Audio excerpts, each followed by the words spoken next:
Dobrý deň, dámy a pani. Tu je Alex Kuchtík. Dneska si ideme pripraviť bolonskú omáčku na špagety. Takže budeme na to potrebovať 4 strúčiky cesnaku, 2 listy bobkové listy 2, potom 1 papriku, olivový olej, pretlak paradajkový, cibuľu, bravčovú masť, 3 mrkvy, 1 zeler, alebo petržlen, asi petržlen a takúto omáčku. To je, že pasírovaná rajčata. To je vlastne niečo také ako pretlak, ale sú ešte v tom paradajky ošúpané. A korenie.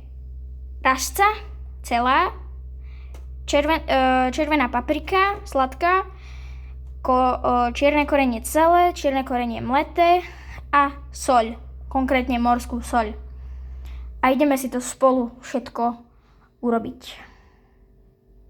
A ešte som vám chcel povedať, že v chladničke mám bravčové plece 700 gramov mleté. Takže ideme si nakrájať cibuľu. A ja už som to začal krajať, je vidno. A strašne ma začali štípať oči, no ja tu teraz reviem. Neznášam to najviac na cibuli.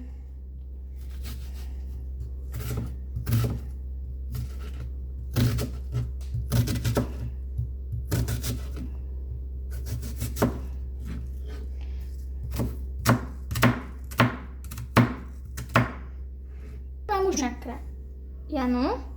A teraz som si dal na panvicu bravčovú masť. Takže vidíte, jak sa mi pekne rozpúšťa a ideme si pražiť cibuľku. Takže cibuľu si ideme dať pekne do takejto hlbokej panvice. Vidíte, že už tam mám roztopenú masť, tak to tam idem dať. Takto to tam dávam.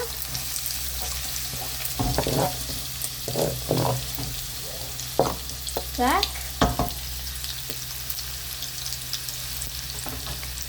Teraz sa ideme pražiť touto úžasnou varečkou od môjho deda. Tak.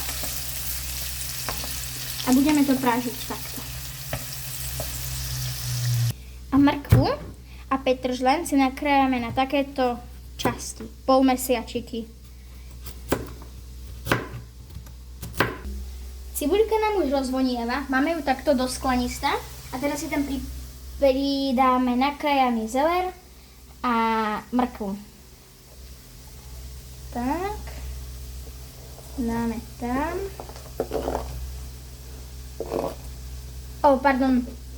Zeler.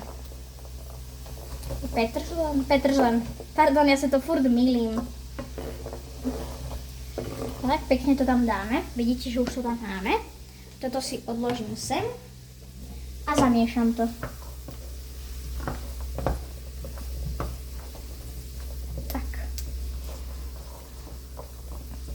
Zatiaľ si nastrúhame cesnak, alebo jak my v našej rodine hovoríme, načúchame cesnak. Tak.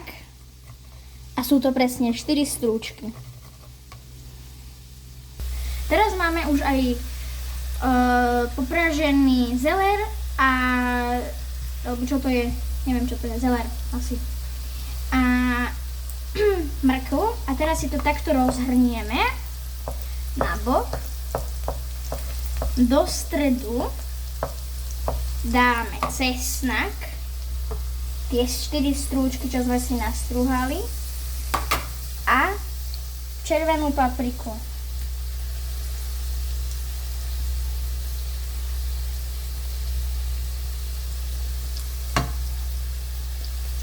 Ešte, mne to nesype.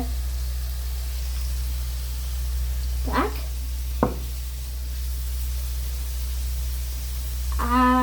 Ešte vlastne, ja mám takú blbú solničku na to, alebo čo to je, už som sa popalil. Alebo čo to je. Tak, teraz to 30 sekúnd necháme popražiť a miešať, aby nám to nezhorklo, lebo keď to zhorkne, tak to bude horké, logicky. Takže 30 sekúnd to miešame. približne 30, nemusíte si to zase stopovať, ale nemôže to byť zase, že sa vám to tu 3 minúty pečie, ale najlepšie je proste tých 30 sekúnd. A teraz si to celé dokopy zmiešame. Tak, miešame.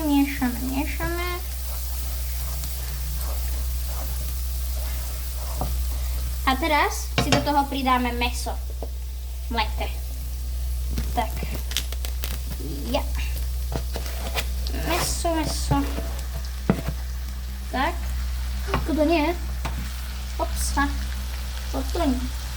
To dám na bok. A teraz si to mäso poriadne okoreníme. Takže dáme tam vráscu.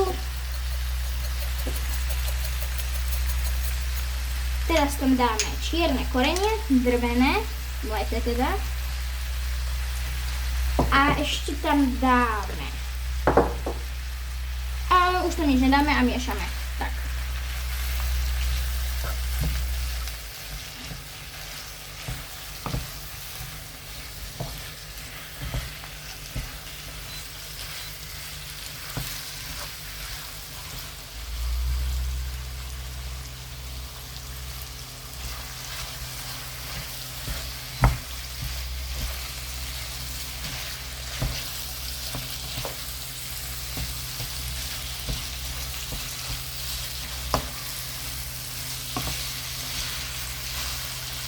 Tak. Teraz si tam dáme soľ.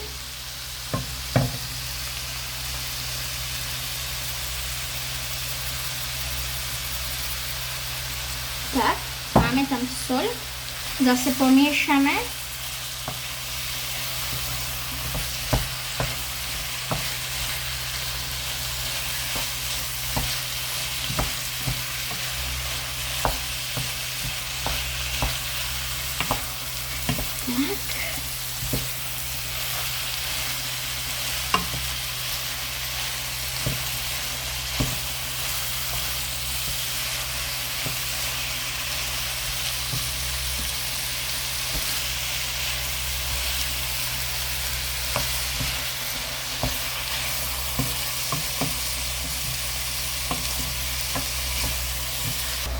Mäso prážime do toho štádia, kým sa tak nedrolí. Vidíte, že ja to mám už také rozdrolené nejak predtým. A teraz si do toho pridáme pretlak paradajkový. Takže dáme si to do toho, celý, taký veľký. A rozmiešame si to s tým mäsom a zeleninou. Tak. Miešame.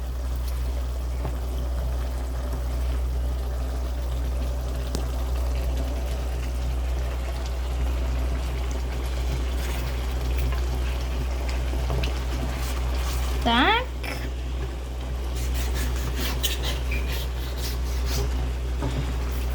Už z toho máme takú nejakú vec, vyzerá to ako gebuzina trošku. A teraz si do toho pridáme tie pasírovaná rajčata. Tak, dáme si to do toho.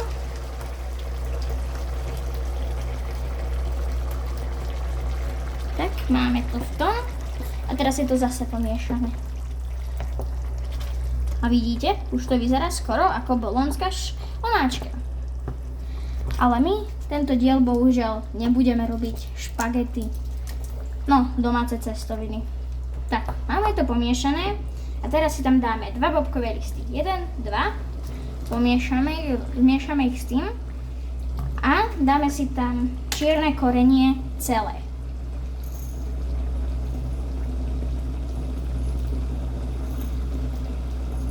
Tak.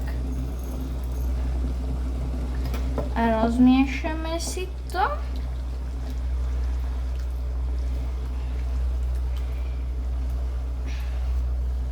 Tak. Teraz si tam dáme jednu celú papriku, takto. Normálne si tam dáme celú papriku a tú papriku tam len vyvárime, to je len na chuť. Tam to potom vyberieme a vyhodíme, alebo tak. Alebo kto má rád papriku, môže to aj zjesť. Tak, teraz si to zakrieme a pol hodinu to budeme dusiť.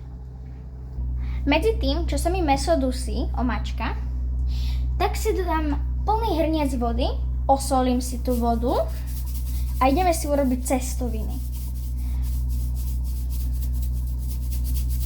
Nejaké cestoviny, neviem, jak sa to volá.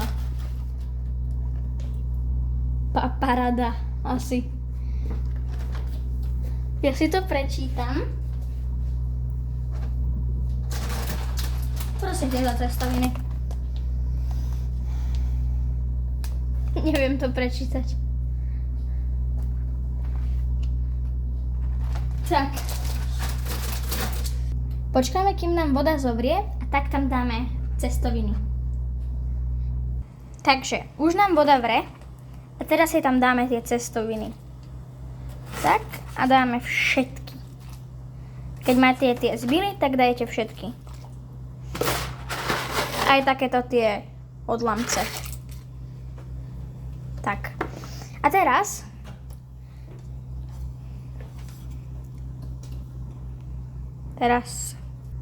a premiešame si to teraz.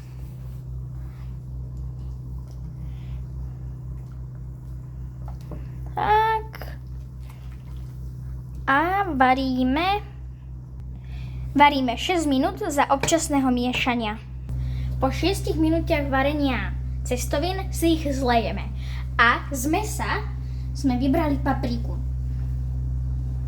Takže ideme si tam dať teraz cukor. Odkryjeme to. Tak. A dáme si tam 1 polievkovú lyžicu cukru. Takže naberem. Dám trošku menej, lebo to je kopsovitá.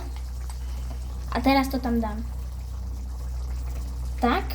A keď chcete, tak sa tam môžete dať aj 1,5. Keď máte radi sladké. Ale to zase potom nebude také dobré. A miešame. Tak. Omáčka sa nám krásne urobila. Tak. A varíme tu ďalšiu pol hodinu. Takže máme to už uvarené, to mäso, aj cestoviny. A na cestoviny si dáme tú omáčku a môžete si na to dať syr alebo oregano. Tak, vyzerá to takto. Tak, a teraz to ochutnáme.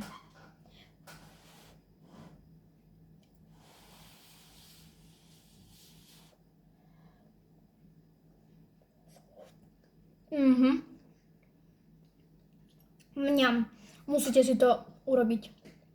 Tu bol Alex Kuchtík a čau.